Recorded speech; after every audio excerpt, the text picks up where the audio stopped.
Because who and where might seem different.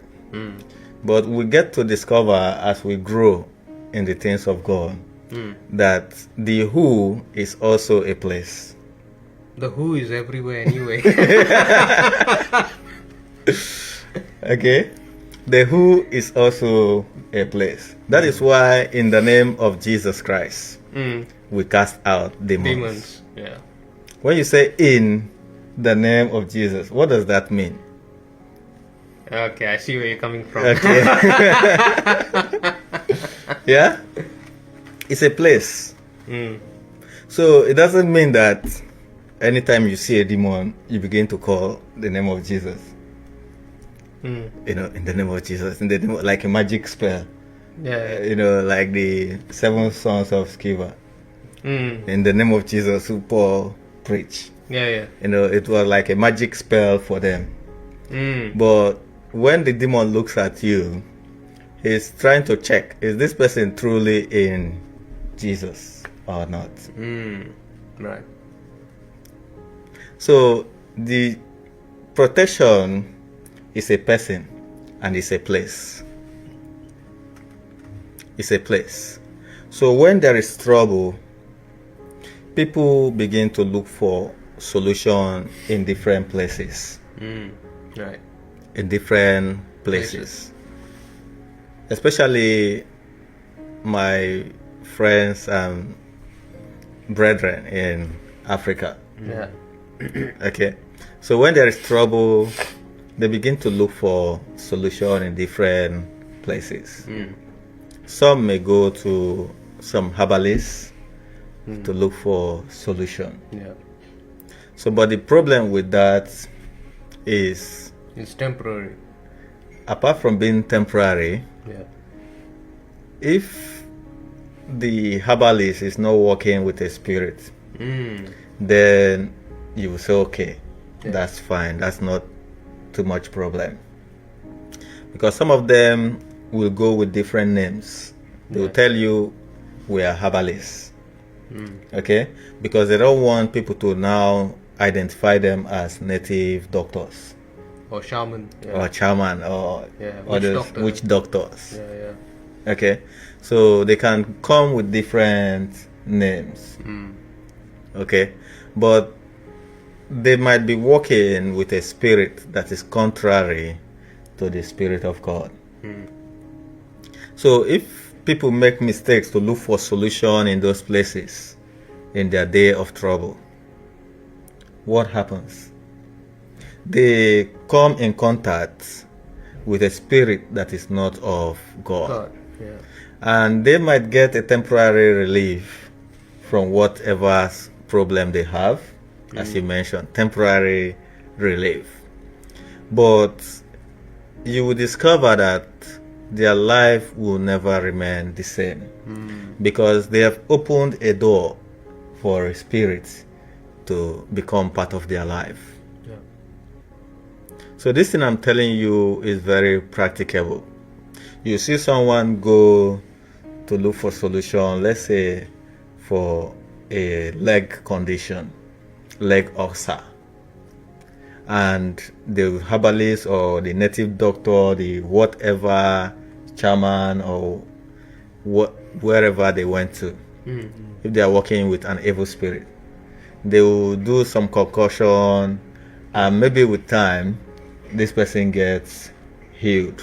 Okay, let's assume they got healed. Let's assume the source of the problem was an evil spirit. Okay, so what they need to do is to negotiate with that evil spirit, and the evil spirit will take off its hand a bit from that person, and the person gets to recover. Because the body has been trained in a way that it should recover from any problem. Okay, so the body is supposed to recover no matter what happened to the body. It should recover even naturally.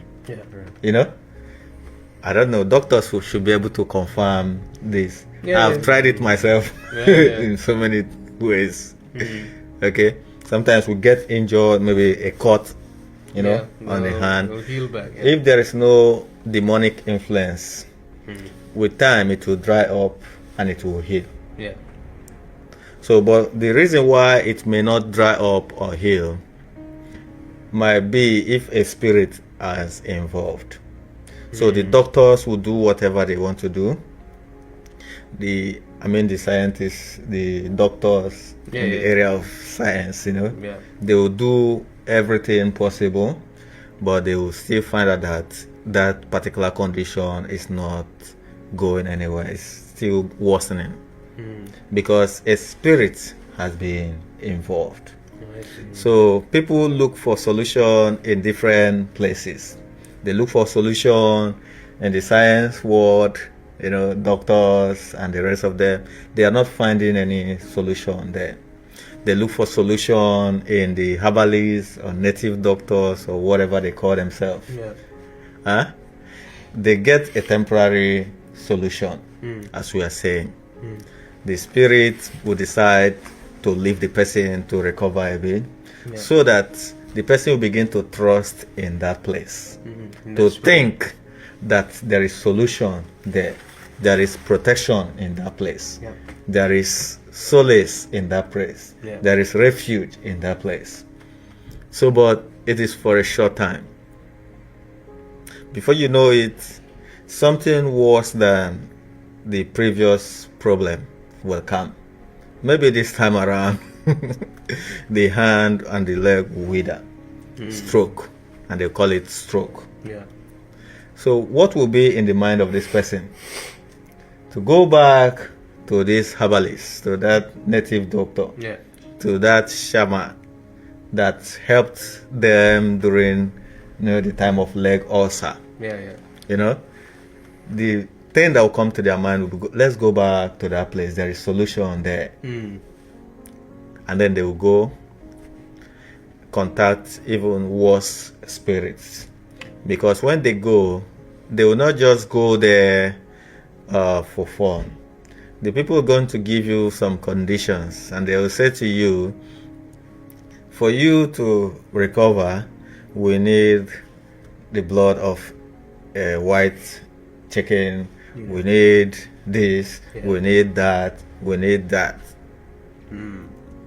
So they're just trying to get you to agree with their terms and conditions. Yeah. And each time you do that, you sell a piece of your soul. Hallelujah. You never knew that you were actually involving in a covenant while doing so. So you promise them that when you recover, you're going to come with this, come with that, and that your children or whatever will need to come back to that place. Yeah. And you agree because you're looking for solution. And then the evil spirit is released and the person recovers again. But take note of that person. Something worse is coming to that person. And the circle continues. There is no protection there. There is no protection.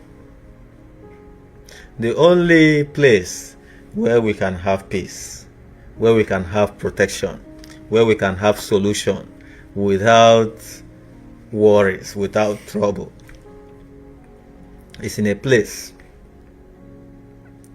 in a person. And who is that person? The Lord. Jesus Christ. But the Lord was my stay. Yeah. The Lord was my stay. So when you have a problem as a child of God, the place where you stay is very important. It's very important because today you go around, you will see those places and they appear as if there is nothing. But no human is neutral. No place is a neutral ground. If you don't belong to God, you are automatically declaring that you belong to the devil. Yeah. You say, no, but I've not seen the devil before. I don't care about the devil. I don't know anything about the devil. Mm. You don't need to know about the devil for you to belong to the devil. Okay. So, they prevented me in the day of my calamity, but the Lord was my stay. So, this man of God has gone through difficulties in life. This child of God has gone through challenges in life. But the way out was by the help of the Lord. And then you begin to ask yourself this question: how does the Lord protect his own? How does the Lord protect his own?